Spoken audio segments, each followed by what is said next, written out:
Hey, let me get those. It's okay. That's cool, I got it. Thanks. Yeah, thank you. So, you girls at the university? Yeah. Most of the people in here are. You're kind of out of the usual age range, no?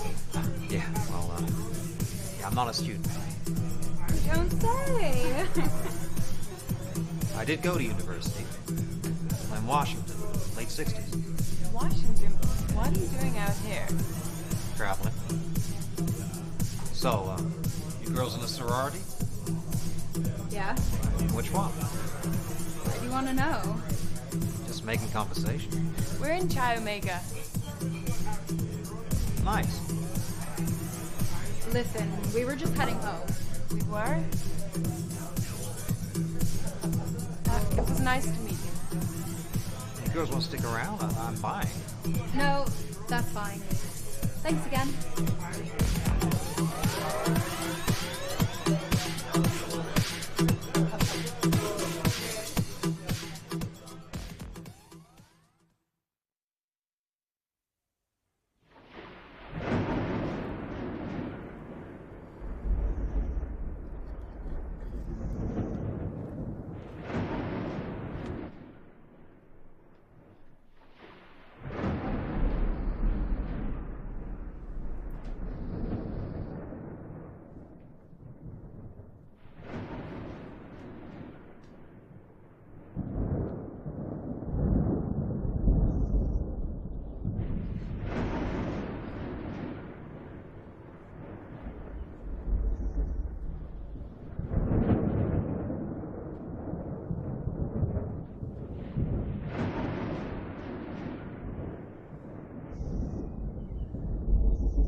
Margaret?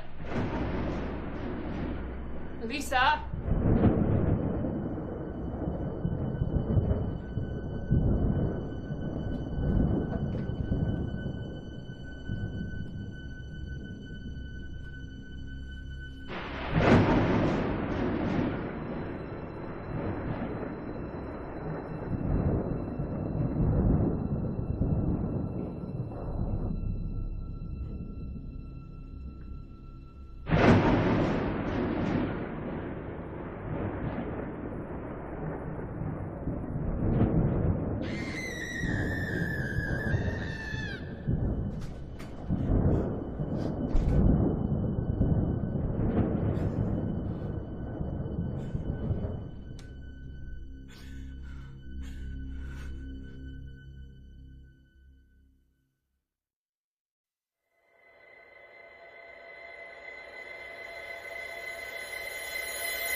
Female. I think she's about 16 or 17. Christ.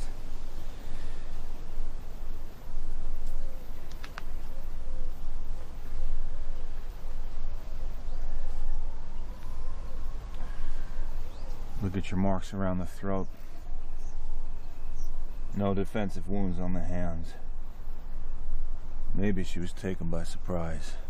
Perhaps approached from behind. She's been in the water for a while.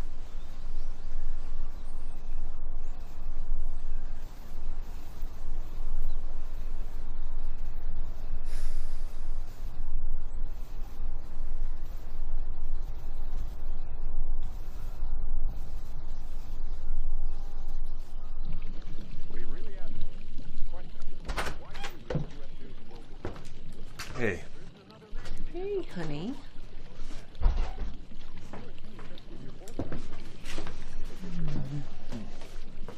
Oh. Tough day, huh? You could say that. Deb home? Yeah. She's upstairs. Tell her dinner will be ready in half hour.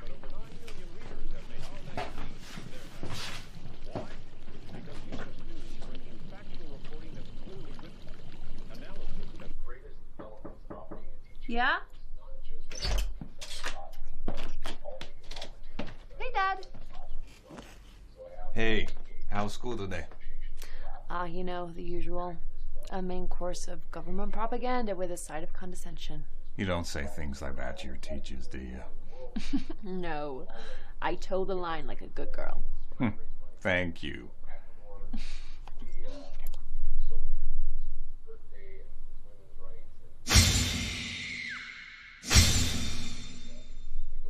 You okay, Dad? Yeah. Yeah, I'm fine. Your mother said dinner will be ready in half hour. Cool. Thanks.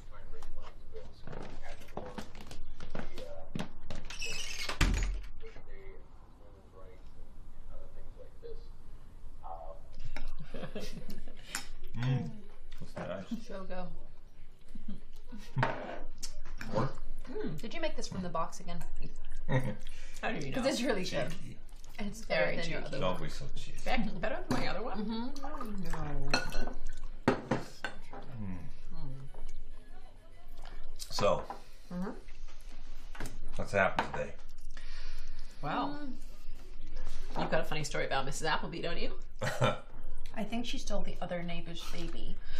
What? Yeah. Because I heard crying coming from her house. Maybe it was her granddaughter.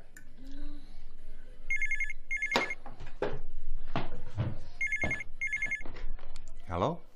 It's Tom. Sorry to bother you at home, but you need to hear this. What is it? We found 3 more 3 more. bodies in the Green River.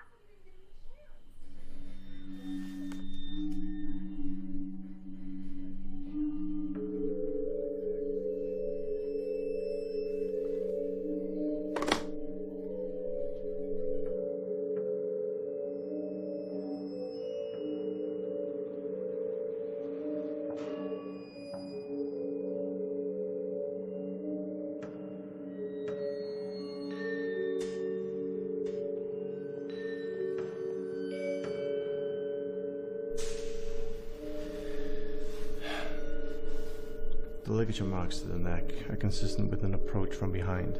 All the victims share the same features. Ligature marks. No defensive wounds to the hands or arms. All had recently had sex. Both the missing women were just prostitutes. They were last seen at the SeaTac strip near the airport. Looks like we have a serial killer on our hands. This isn't random opportunism.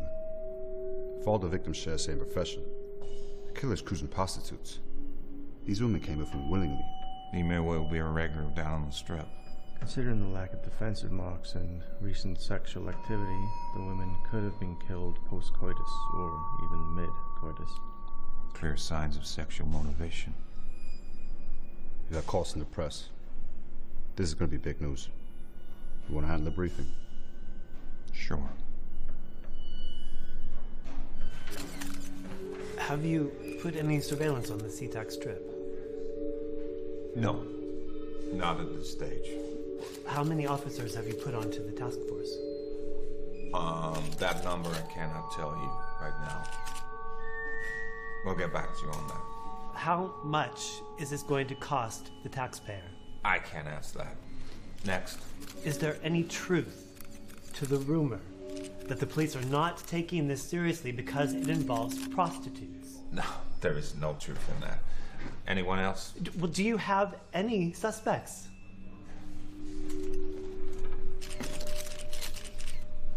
No. Are we done? Thank you for coming. Thank you.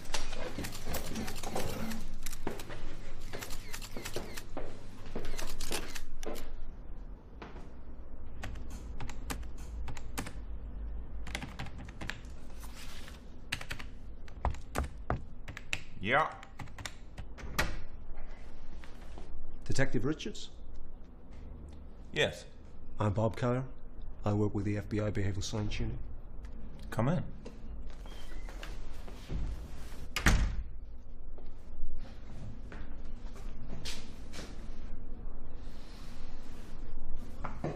So, what brings you to Green River? I saw the press conference. I thought maybe I could help. Can it help me improve my public relations skills? You know what we do at the Behavioral Science Unit, Detective Richards? I'm vaguely familiar. Call me David. Okay, David. We develop and provide programs of training, research, and consultation in the behavioral and social sciences for the FBI and law enforcement community. If you don't catch this killer quick, dealing with the press isn't going to get any easier. Well, I've set up a task force led by myself and Detective Tom Johnson. We've had confirmation all of the victims frequented an area known for prostitution. It's likely the killer is a regular visitor there, so we're staking it out, as well as the Green River itself. But it may make it easier to identify the killer's habits if we formed a psychological profile. And that's something I can help you with. Sure.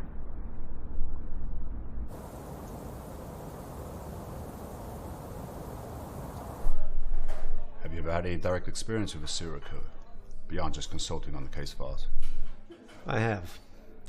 Back in '74, I was a rookie detective in King County. 2 girls disappeared from Lake Sammamish State Park, and several of us were assigned to assist the Issaquah police. I became part of a task force. We identified Ted Bundy as the main suspect in the murders. You came face to face with him? Yeah. I sat in on one of his first interviews after he was arrested. What was he like? On the surface, very articulate, always polite. In many ways, he reminded me of a politician. Smart appearance, and he knew how to dance around the tough questions, divert the conversation towards his own agenda. But you saw through it. I realized I had a nose for this kind of thing. I knew the moment he sat down in that interview room, he was wearing a mask of sanity. I saw the truth behind those eyes. He's on death row now, right? Yeah. Actually, I've interviewed him several times since he was convicted. There are lots of murders he hasn't confessed to and bodies which were never recovered. I think he'll only give up the information if he can get something out of it. Like a reprieve from execution. Ironically, for a man who dealt out so much death to others, he fears dying. So, what are your thoughts on this one, Bob? Can you help us build a profile? I'd say so. Obviously, the first determination is that these murders were very likely the work of one person. The same modus operandi was employed in each death, and body clusters often suggest that one individual is responsible. He has familiarity with the Green River and surrounding area. This suggests a local man. He was likely raised in a family with marital discord and physically and emotionally abused. Possibly even strict religious or puritanical morals imposed by one or both parents. I'd say he's currently between his mid-20s and mid-30s. Given that all the victims so far have worked in prostitution, We can assume that the killer has frequented the red light district for sexual encounters which didn't always end in murder. However, there will likely be self-loathing as a result of these encounters, and it may trigger his deep-seated hatred of women. Murderers who strangle often speak of an intimate connection they feel with the victim as they die. It's twisted to you and I, but this man may feel at his most alive when he's causing death. That's why I know he'll strike again. Every day he deals with the scars of childhood, poor relationships, and a generally unremarkable life. That buzz he gets from killing, he'll seek it out at every opportunity available to him.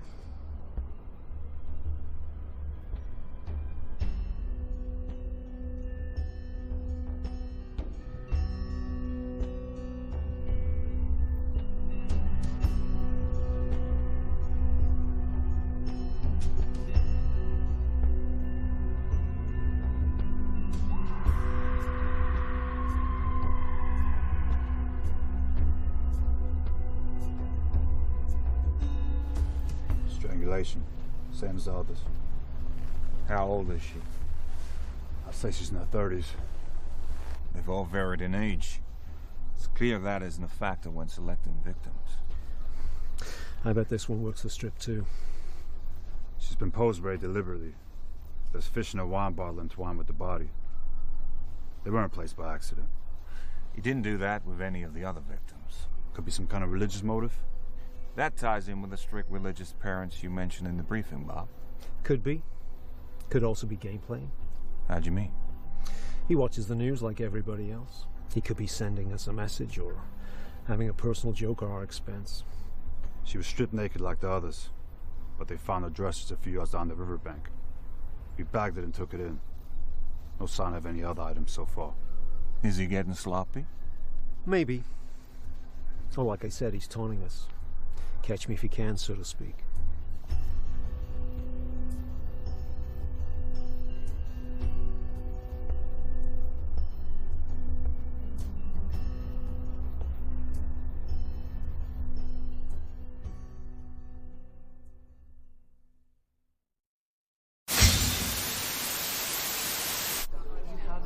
Out of the way, please.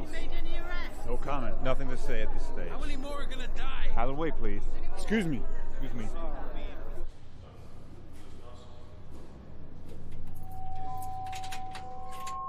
Seattle, another grim discovery today that could be connected to the string of Green River murders which have shaken that West Coast city. Explorer scouts today found a fourth skeleton in a wooded area outside of town where 3 other skeletons were discovered this weekend. Most of the victims have been young prostitutes. So, Sandra, how did you and Dave meet? We actually went to the same high school, but we didn't really meet there. I used to see her in the stands at the football games. I found it quite distracting. Pretty sure I missed a few catches because of her. You're right. Anyway, I worked after school at the local library. My mom worked there for years, so she got me a job. It was just around the corner from my house, so I'd go in every day after school, check out some books. I'd find pretty much any excuse to talk to her. About after 2 months, Dave had this huge stack of overdue books. I liked talking to him, so I didn't want to remind him. And then he realized on his own and brought in this big stack of books. And I told him I would get rid of the fees if he took me out to dinner, which he did. And here we are. What a great story. Are you married, Bob? I was. To Kathleen. She died a year ago. Cancer. Oh, God. I'm so sorry.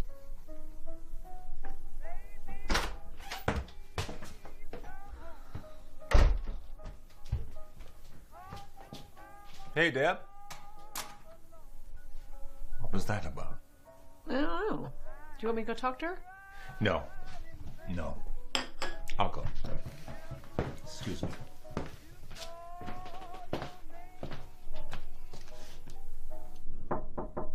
What? You okay? Not really. Have I done something wrong?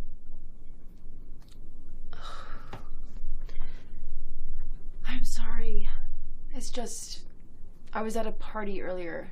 Some guys started saying things. About what? You? What did they say? They said everyone in town knows you're messing up the case. Some of them said that their parents watch you on the news and call you names. What kind of names? They say you don't have any balls and that you're too weak to catch the killer.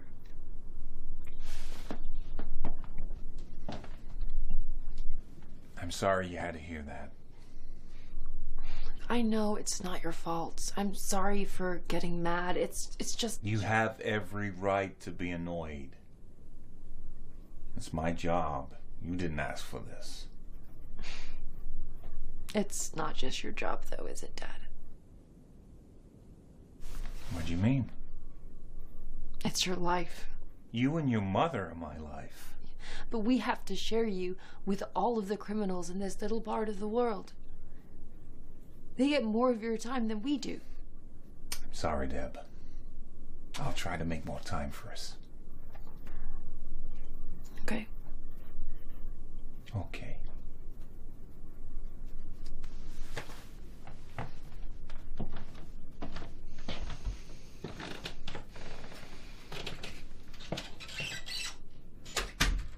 Been called the Green River Killer ever since the first bodies, 5 of them, were pulled from this river. You know this issue with the press isn't going to go away. I didn't have any new information. There was no point talking to them. Well, we did get something new today. Nothing to leak to the press yet, but it could change how you deal with the media. The posing of the body with the wine and the fish. Yeah. That wasn't part of his modus operandi with previous victims. That was his way of engaging with us. Or more to the point, you. It's like he's saying, "This is my banquet, detective." You really think he sat at home watching the news reports? Of course.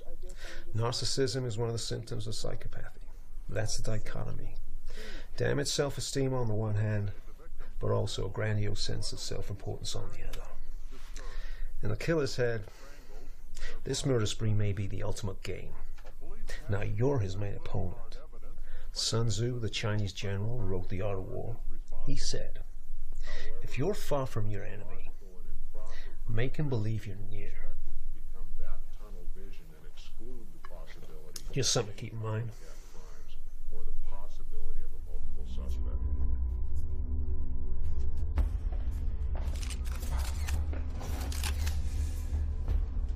As you know, we've discovered another body. I won't be taking any questions today. I just came to say one thing. I want to talk directly to the killer.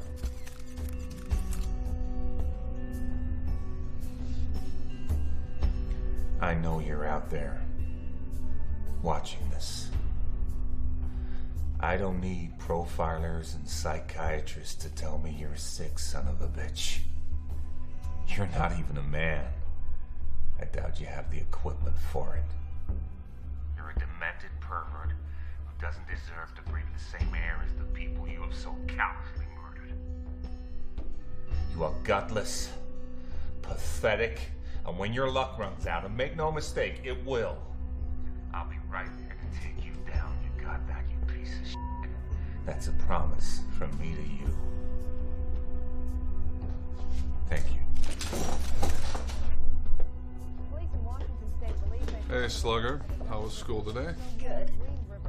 He made you this. Began in summer of 1982, and since then, an army of detectives and a multi-million-dollar computer system have been unable to track. Thank you. It was a familiar routine for the Green River Task Force, sifting through any remaining evidence at a site where someone had stumbled across human remains.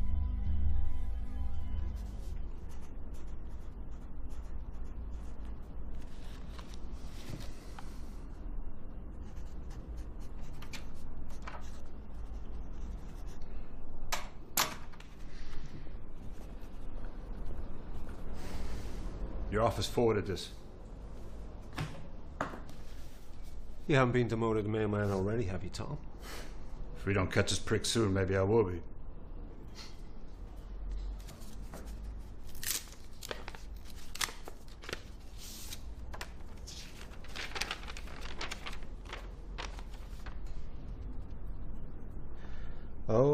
God. Dearest Bob, it has been the better part of 2 years since we've corresponded, and I must admit, I've missed it. I've followed with great interest the case of the Riverman, and see from the news reports that you are advising the task force. I recently saw a press conference with Detective Richards. Not the usual police officer, is he? He seems to be taking it quite personally. As you know, I have some experience in the Riverman's field of expertise. I believe I can help you. If you have the time to visit me, along with Detective Richards, please do. Time for me is running out. I would like to make use of what remains.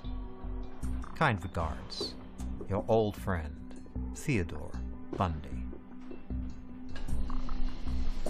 David, your thoughts? Well, the key question is, could he actually help the investigation? Or would he be leading us on some circle jerk for his own amusement? He has an agenda. He always does. What's his agenda here? To buy time? Yeah, I'd say so. Like he says in his letter, time is running out for him. He'll do everything he can to court favor with the authorities and gain reprieve from execution. What's it like, coming face to face with someone like that?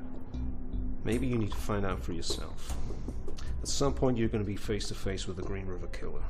After you meet Ted Bundy, evil will no longer be a mystery to you.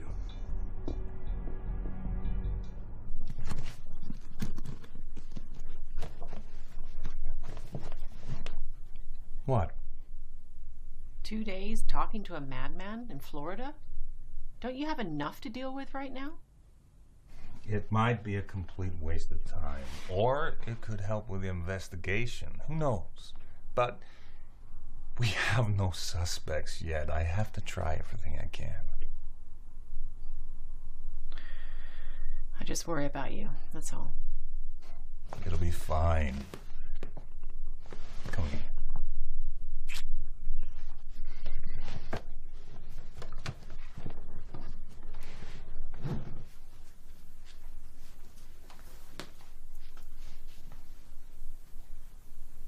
Where are you going? I've got a few errands to run. Well, you know you're looking after Adam tonight. How come?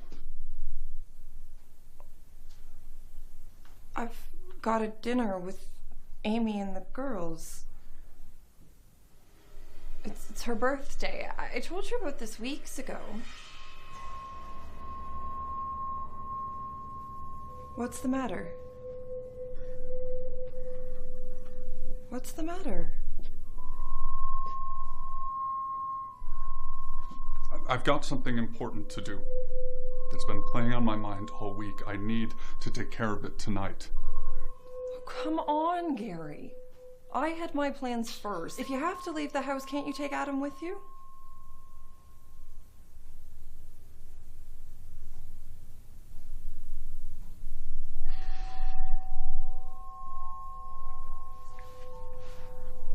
I guess so.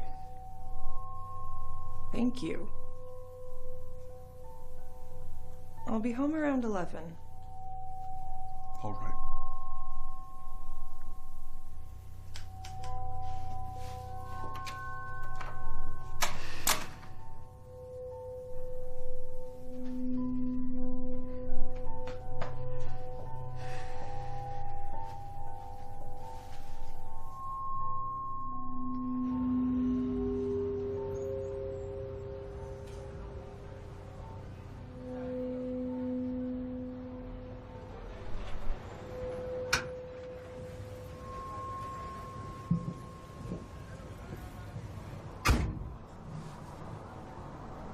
Dad, where are we going? I gotta pick up a friend of mine, drop her off somewhere.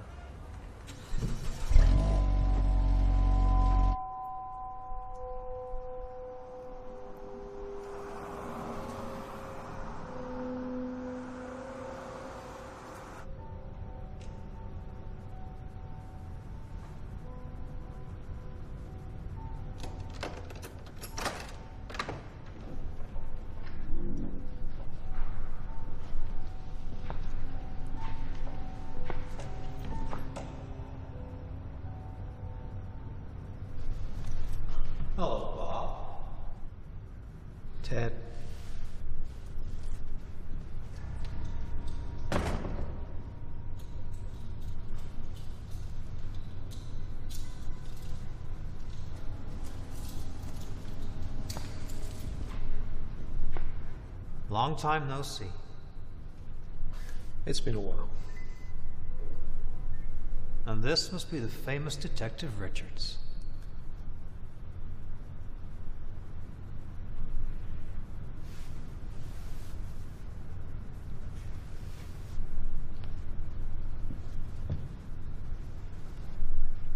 As always, Ted, we'll be recording this. Of course.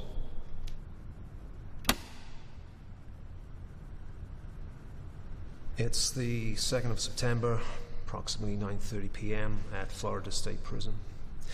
This is a tape-recorded interview with Bob Keller, David Richards, and Ted Bundy. So, Ted, would you like to begin? Well, this is just sort of a spontaneous dialogue we're having here. I'm not approaching it in any organized fashion. Well, I don't even know if I can be of any real assistance. You're the detectives, after all. We'd value any insight you may have. Well, did you bring a copy of the case file? I'm not sure it will be ethical to give you... It's fine.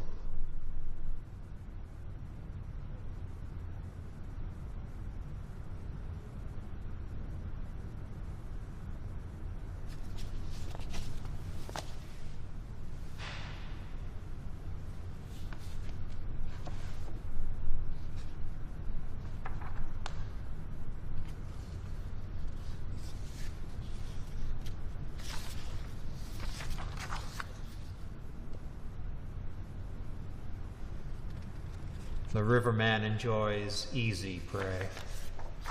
The victims. Yes. Prostitutes are low risk. Not many people will miss them. Who would you consider to be high-risk prey? Well, people who work normal jobs, have families, social circles. People who are noticed. You know, with all the slasher movies being made at the moment, you should stake out the car parks of the movie theaters. I am sure you'd find many serial killers of the future. People who go to those films to fuel their fantasies.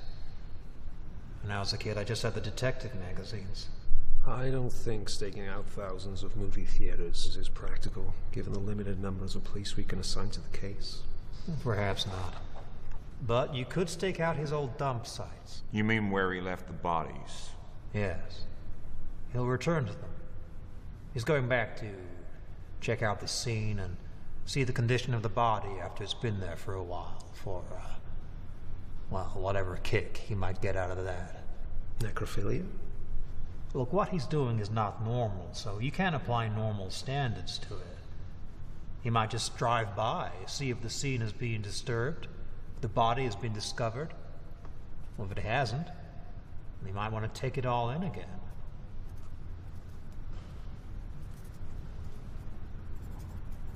Would he go back to a site after we've discovered it? Oh, no. At that point, he wouldn't touch it with a 10-mile pole. Why do you think guys like him kill? Well, there's a certain aspect of possessiveness in serial killing. I think that's one way of describing it in, well, rather bland terms, but a possessiveness where the corpse might easily be as important as the live victim in some respects. What I mean is a possessiveness, an ownership, a taking, if you will. And that's part of the syndrome. And I think that's one of the reasons why, in some cases, not all, certainly, but he might be intending to return to the scene, interact with the body in some way. According to the time of death, all these murders happen on a weekday. What does that tell you?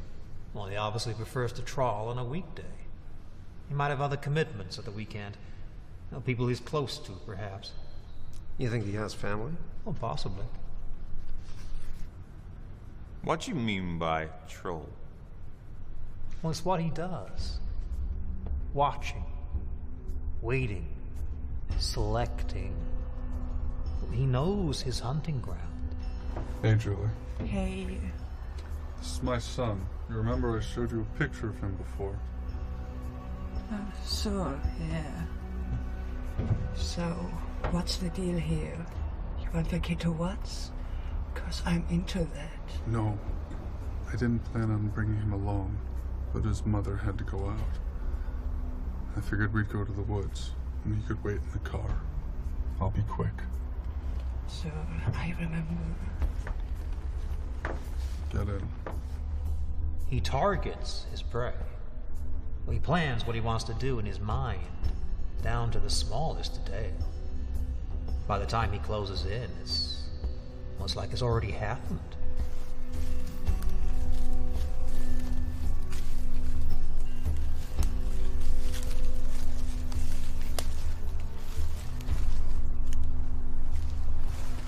Okay.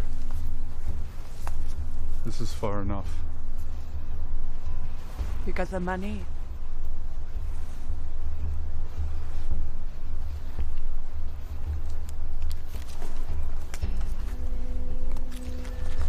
So, how you want to do this? That tree over there.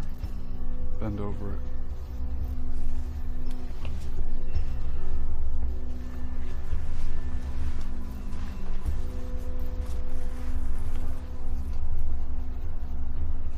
He's played it out in his mind so many times.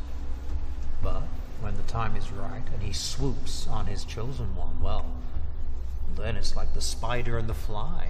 Fantasy finally becomes reality. And speaking of fantasy, well, that's what normality is. What's normal for the spider, well, can seem like chaos to the fly.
Yeah.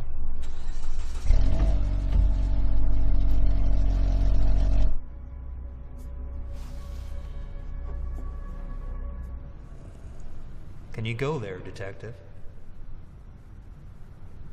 Where? Inside his mind. Think like he thinks. I'm not sure I can. Oh, you can. We all have that cold-blooded primal instinct within us. Whether you want to touch upon your own is... well, that's another story.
What is it?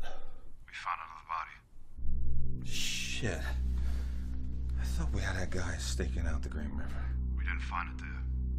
This was found in the woodland near Long Avenue. Definitely him, though. Same MO. You tell the press yet? No, I've only started the forensics team down there. Call it off. What do you mean? Tell the team to back off. Leave the site just as it was found. Don't tell the press. Don't tell anyone in the department who doesn't already know. Leave the body exactly where it was found, Tom. Why? Bundy said the killer will return to where he dumped the bodies. If you leave this body there and he doesn't see anything on the news, he might think it's not been discovered yet. Then he'll go back. That's when we'll be staking out those woods. Okay. I'll go myself a cabinet. No, I'll go with you. I'm heading to the airport right now. I'll be back in a few hours, yeah? Got it. Bye.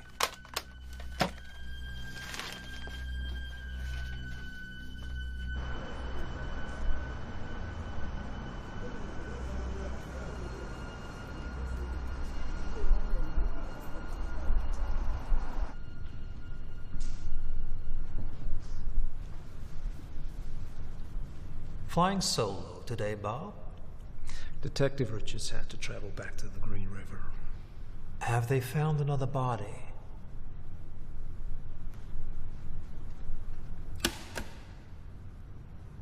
Well, I hope the information I gave yesterday was helpful. It was. And since you're in a helpful mood, I thought today we could discuss a different subject. What's that? You know, Ted, there are still 5 cases we're concerned about. Missing girls, Washington and Utah. Okay.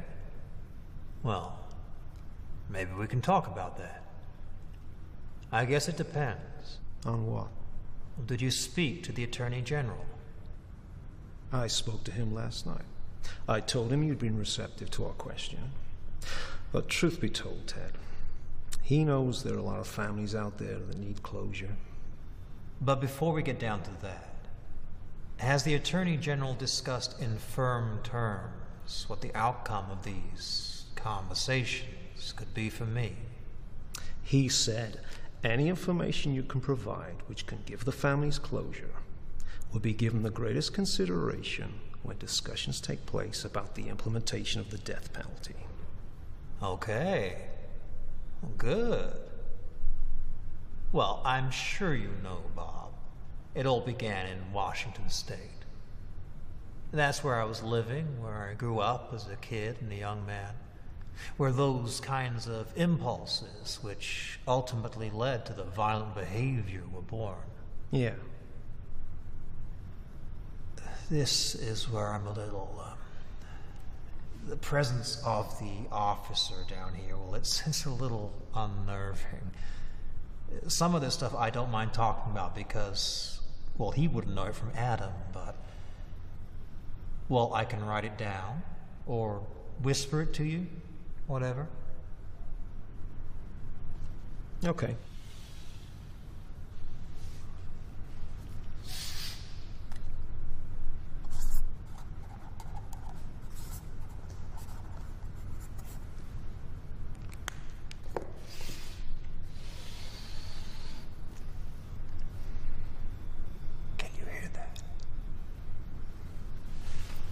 Yeah, I can hear it.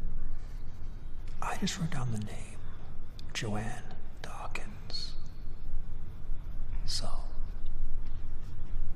the Dawkins girl's head was severed and taken up the road about 25 to 50 yards, and then buried in a location about 10 yards west of the road on a rocky hillside in Washington.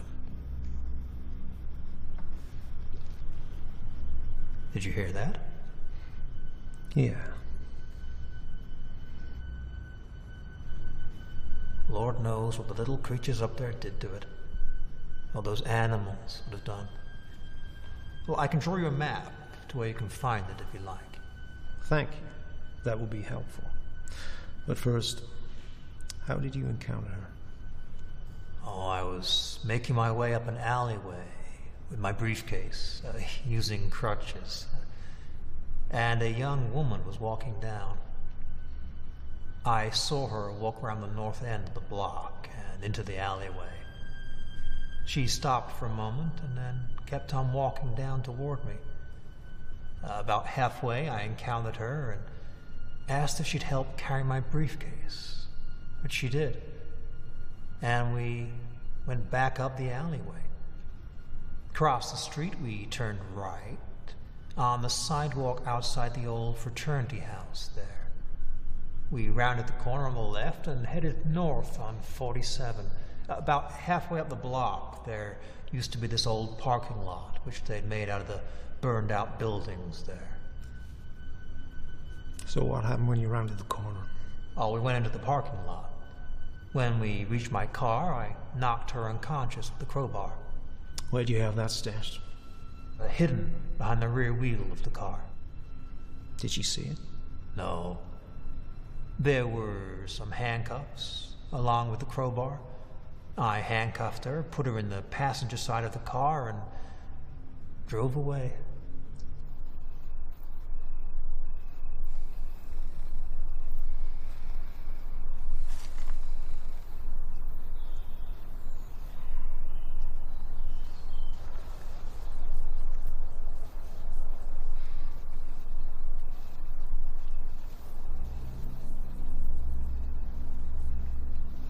Dave.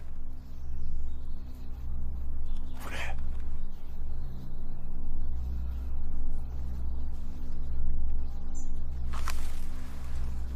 Wait.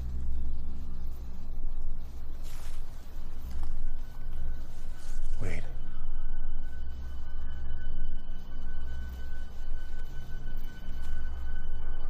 Let's go. Don't fucking move!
The fucking gun down now! Now put your hands on your head and back away! Freeze!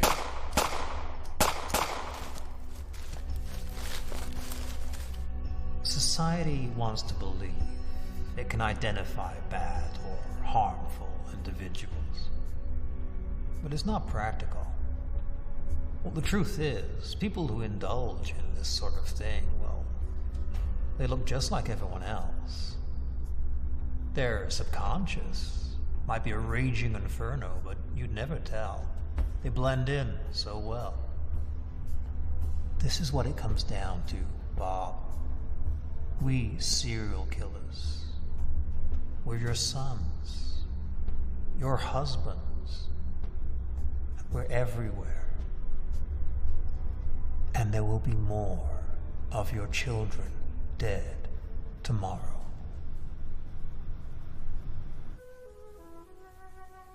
All of us on this earth know that there is a time to live and that there is a time to die.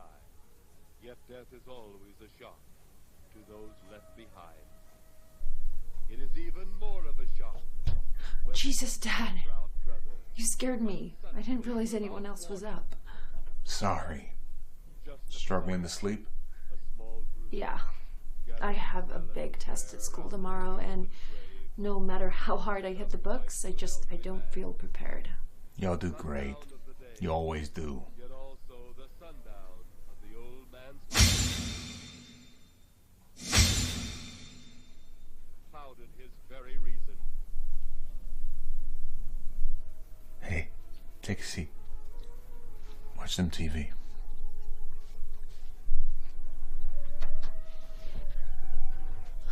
The funeral over, the saddened group left the graveside.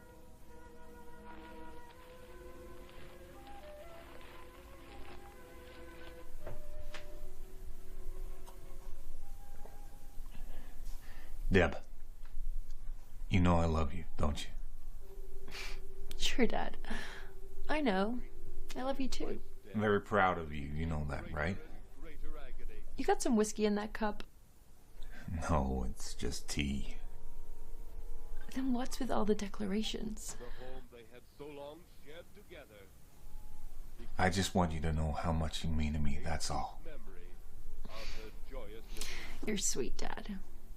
The sky to which But it I was better get back to bed. was now only See if I can get some sleep. for her Okay, sweetheart. Good night. Night.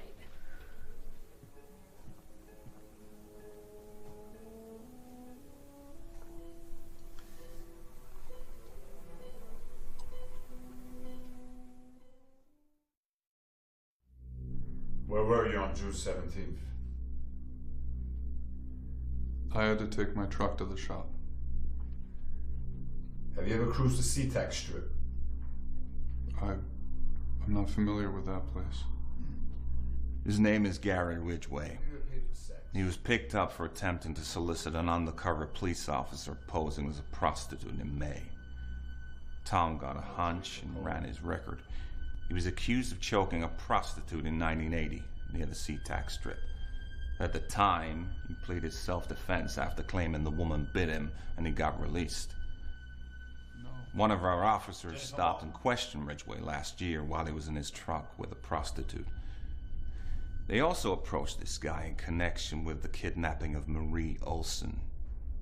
Ridgway was questioned, but not enough evidence to make an arrest. Has anyone questioned the sex workers on the strip? Several prostitutes saw a man matching Ridgway's description regularly cruising the strip in the past 2 years. Now he works at that factory down in Bellevue, painting trucks, so he would pass that strip almost daily on his way to and from work. Sarah Edgar. I've never heard of her. So what's your next move? I think we should get him to take a polygraph test. You know those things can't be considered 100% accurate. Yeah, I know, but I need something more than circumstantial if I'm gonna convince the chief there's a case to be made here. Do you think he's the killer? Something in my gut tells me he is. Then do what you have to do.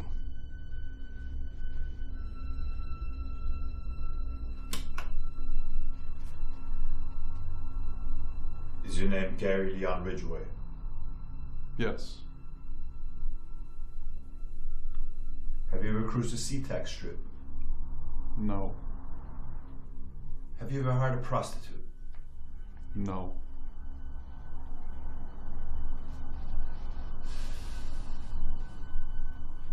Did you know Julie Kokova? No.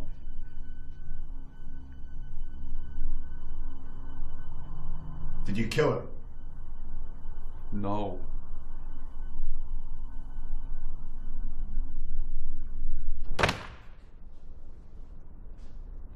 He passed.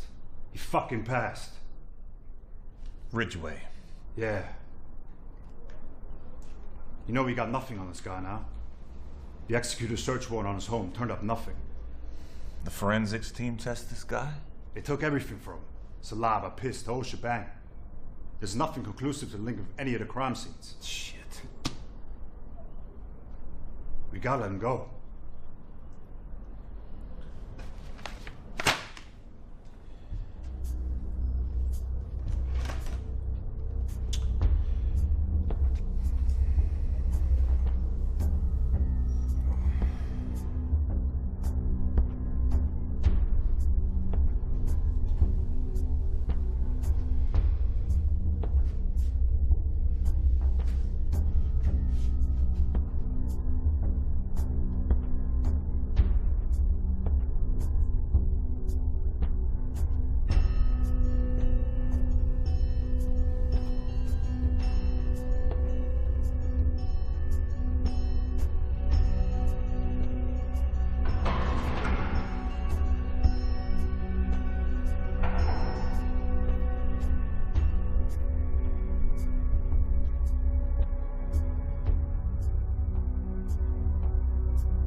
46 bodies found since 1982. There have been several suspects, but a case can be made against any of them. $15 million of public funds spent. As of today, the Green River Task Force will be dismantled. We simply can't continue spending this kind of money and allocating this much manpower to an investigation which has yielded no results. I know you're expecting this, and I hope you accept it. It's over, Dave. Respectfully, sir,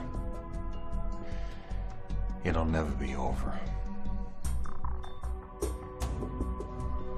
A sad and ugly chapter will end tomorrow morning as notorious serial killer Ted Bundy is set to die in Florida's electric chair. Officially, Bundy's execution will be for the kidnap and murder of 12-year-old Caroline Keach. But he was also found guilty of 2 additional 1978 slayings and is suspected in 20 to 40 other homicides, at least 23 which he has confessed to law enforcement officials in the past few years. Faced with execution after nearly a decade of court appeals, Bundy has attempted to trade confessions for time to give lawmen details of all the murders. The Florida governor refused to make such a trade. Bundy is scheduled to be executed at 7 a.m.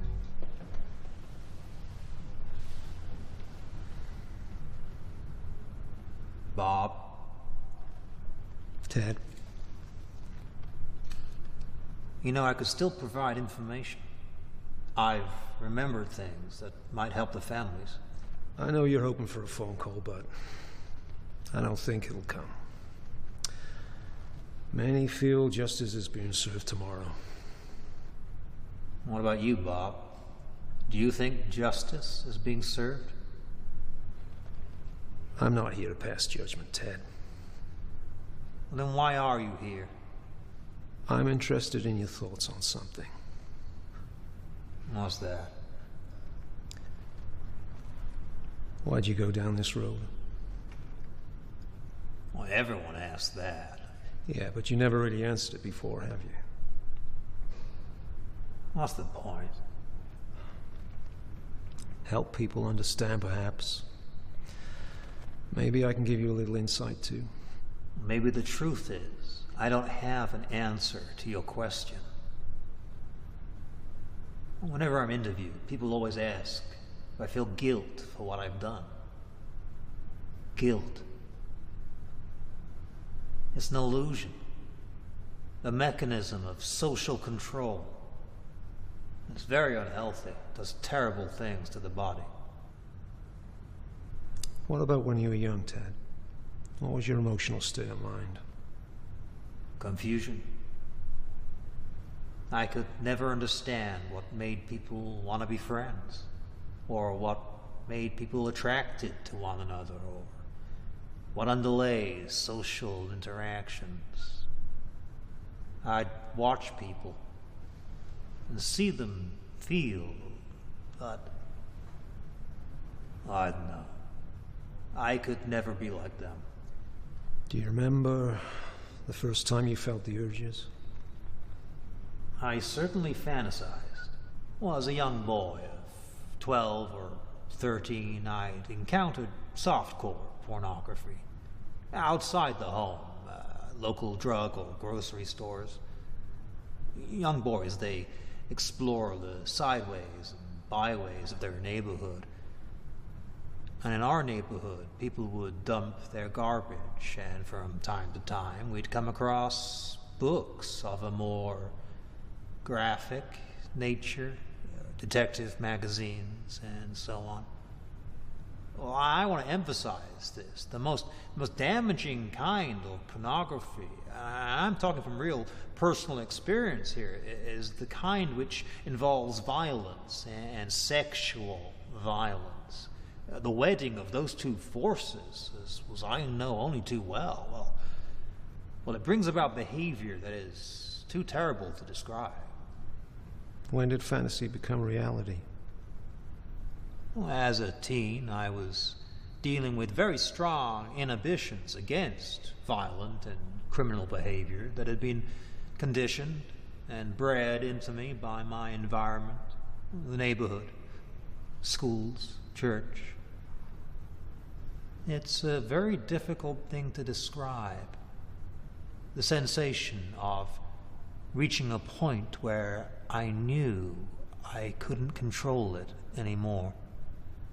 The barriers I had learned as a child were not enough to hold me back from seeking out and harming somebody. How did you feel the first time you committed a murder? Even all these years later, it's difficult to talk about. Reliving it through talking is, well, difficult to say the least, but I want you to understand what happened. It was like coming out of some horrible trance or dream. Well, I can only liken it to being possessed by something so awful and alien, and then the next morning waking up and remembering what happened and realizing that, well, in the eyes of the law and certainly in the eyes of God, you're responsible. Possession is an interesting word. What I did, it was like possessing them physically, as one might possess a potted plant, or a painting, or a horse, owning, as it were, this person, and then taking ownership of the remains. But when I'd wake up in the morning and realize what I'd done with a clear mind, with all my essential ethical and moral feelings intact, well, it absolutely horrified me. The feelings of pleasure derived from what you did clearly outweighed any feelings of being horrified, because you repeated it so much. Maybe so. Also, when you compare people to possessions, well, I think it's hard to believe that you felt anything. Certainly if in your mind, people are no different to material things. What's your point, Bob? I've spoken to your family, quite in depth actually, and they were very candid. I don't know if you know this, but your aunt has a very interesting memory of you from when you were 3 years old. What's that? She recalled waking up from a nap one day at your grandparents' house to find herself surrounded by knives from the kitchen.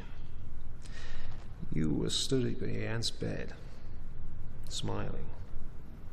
Well, I can't say I remember that, Bob, so I'll have to take her word for it. If it's true, it's very telling, don't you think? How so? Well, in my line of work, I'm always asked, is serial killing down to nature or nurture? That incident with your aunt would suggest it's down to nature, that you were born with the darkness inside of you. But the thing is this, there are many people out there who are born with darkness inside of them. There are many people who suffer violence or have terrible things happen to them as kids, but they don't all grow up to be serial killers. Is this going somewhere, Bob? It's like the parable of the two wolves. And what's that? A father is talking to his son, and he says, there are two wolves inside of us, always at battle. The good wolf represents things like kindness, bravery, and love. The bad wolf represents things like greed, hatred, and fear. The son stops and thinks about it for a second, and then looks at his father and says, which one wins? And the father quietly replies, the one we feed. And I guess you think I fed the bad wolf, right? Yeah. Is it nature or nurture?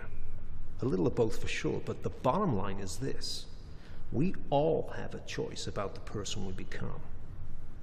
We create our own reality.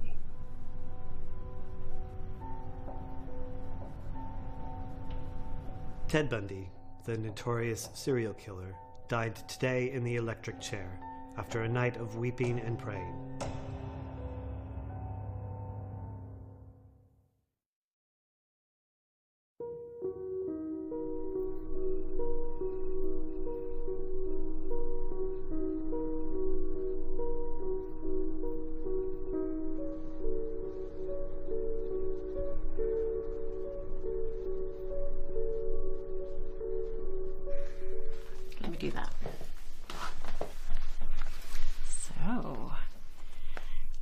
first press conference as the new chief.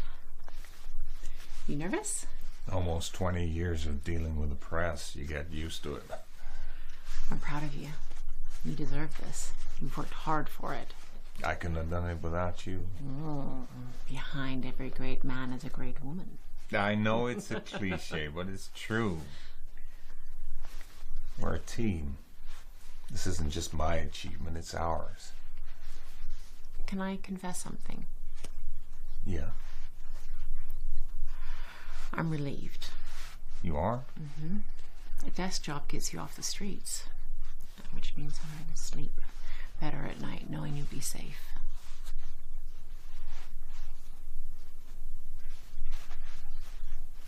What's wrong? Nothing. There you go. Thanks, honey.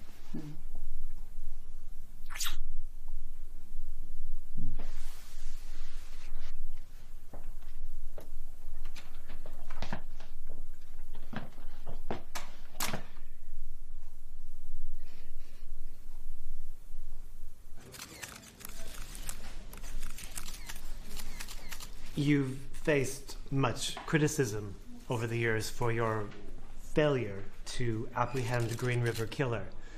How do you think the victims' families might feel watching your career go from strength to strength while the person who murdered their daughters is still at large? Yes. I've spent almost 2 decades haunted by this. My career has progressed, yes, but it hasn't stopped the nightmares. My arrest and conviction rate is the highest on the force, but there is not a day goes by when I don't think about the one that got away and all the pain he caused. Which is why today I am announcing that I will be reforming the Green River Task Force. Considerable resources will be diverted to resuming the investigation, and I will be personally overseeing it. I want the victims' families to know one thing. I will not rest until the killer is behind bars.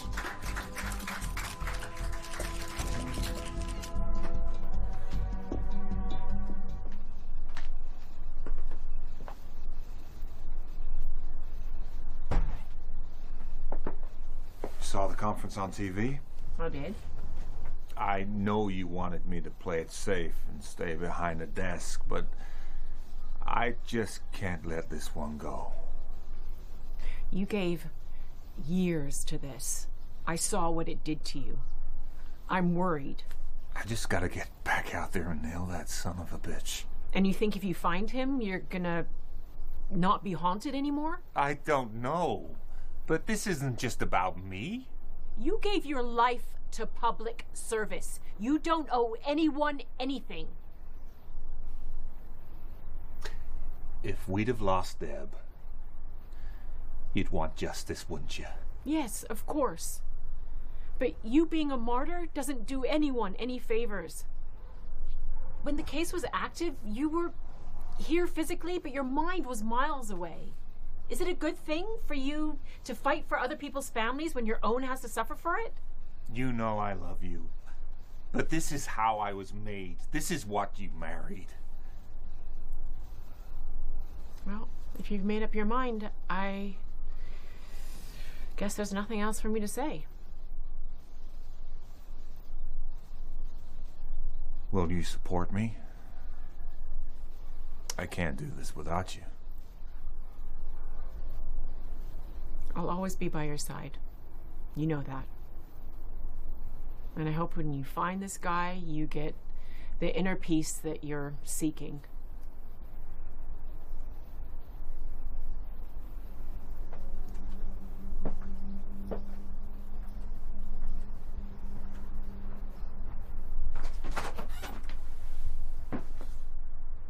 One of the victims, Masha Intala, the one who was posed with the fish in the wine. Yeah. She was stripped naked like the others, but there was a dress found nearby which was identified as hers. There was a semen sample taken from the dress. We also recovered semen from several other victims.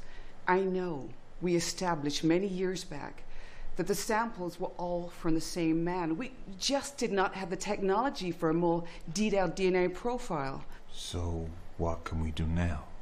Our advances mean that the sample from the discarded dress will stand strong against the suspects we have on our database. We should also be able to get matches on the semen samples retrieved from the other victims. Okay. Let's get it done.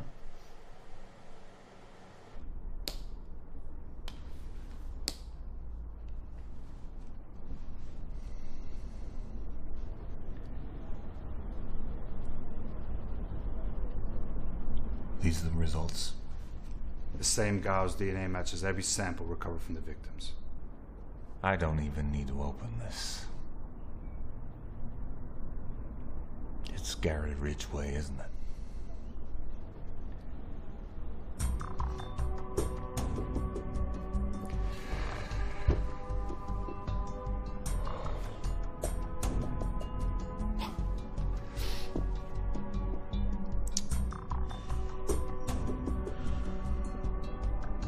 Let's go get him.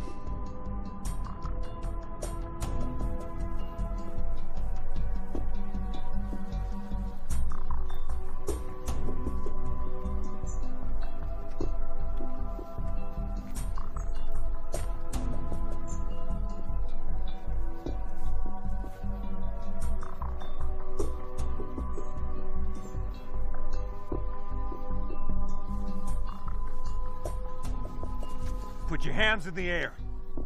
One false move and I'll put two in the back of your head. Slowly. Put your hands behind your back.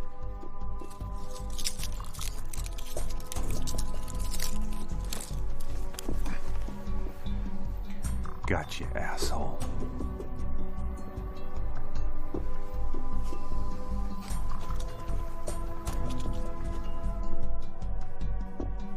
In the early 1980s, the area around the Green River, south of Seattle, was the site of one of the most gruesome serial killing sprees this country has ever seen.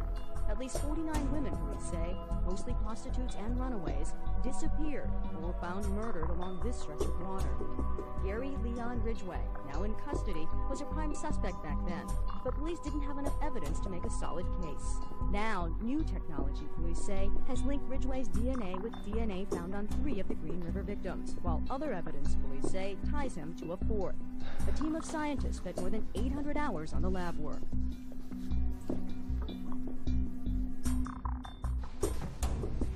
They got you chained up pretty good there, don't they? Yeah. They must be concerned about whether or not you're gonna run off, huh? I guess so. You wouldn't do that, would you?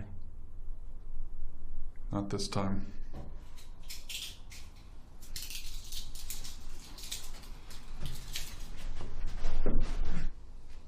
Give us a minute, will you, Tom?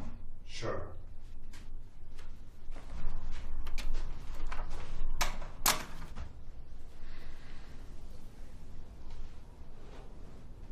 I'm the lead investigator on this case. I know. That means you and I must have stood in a lot of the same places. I think we stood in every place. What'd you think about that? You were on one side, I was on the other. Where I killed them, you were the one who recovered them. Now, finally, we meet. Yeah. I've been working on this case a long time. Looks like I've caused you a few gray hairs. So, Gary, you've been pretty forthcoming so far, but do I know everything there is to know? Yeah, I'm not holding anything back. Can you really look me in the eye and tell me you're not holding anything back?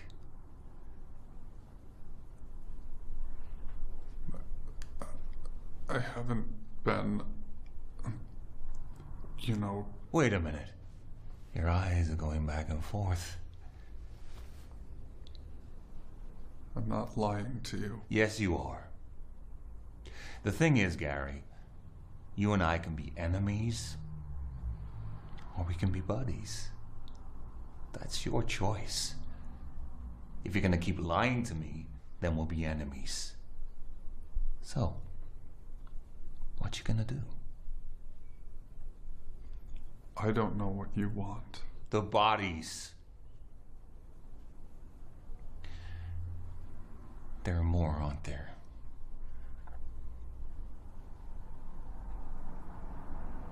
Yes. So, how are we gonna work together? You want me to tell you where they are? Yes. We're gonna find every last one of them.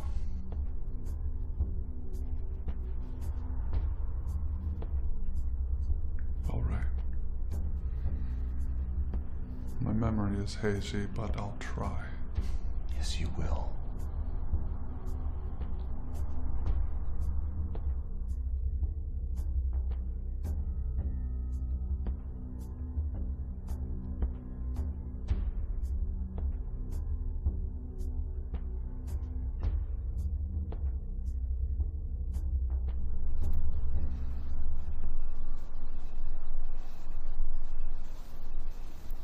We should have gotten some champagne to celebrate. It's all right. I'm just happy to be here with you both. How do you feel, Dad? Relieved. But the hardest part of it all? Memories. You'll get some closure now that you've caught the guy. Yeah, Dad. Look, it's finally over.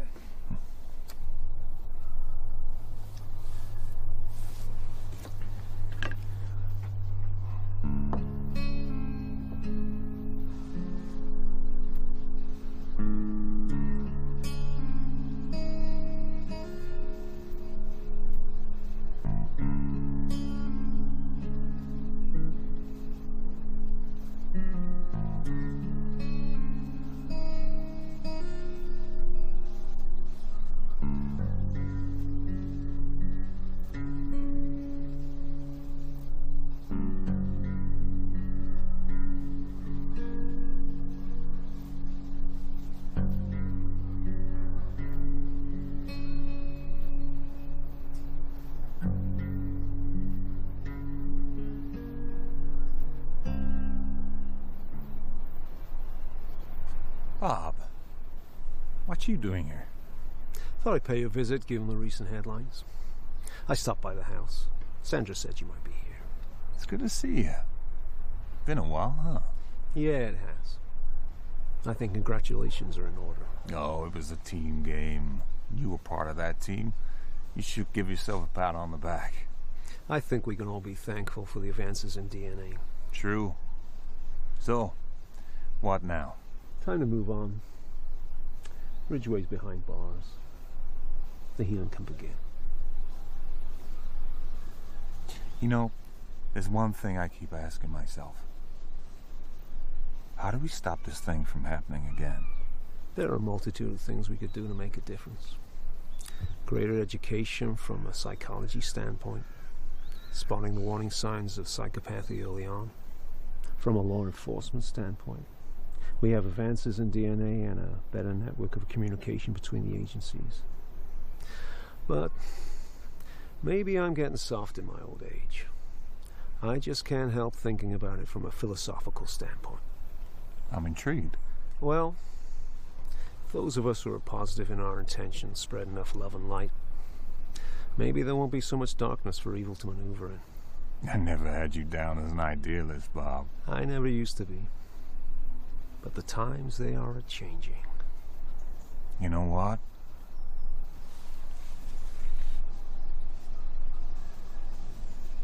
I think you're right.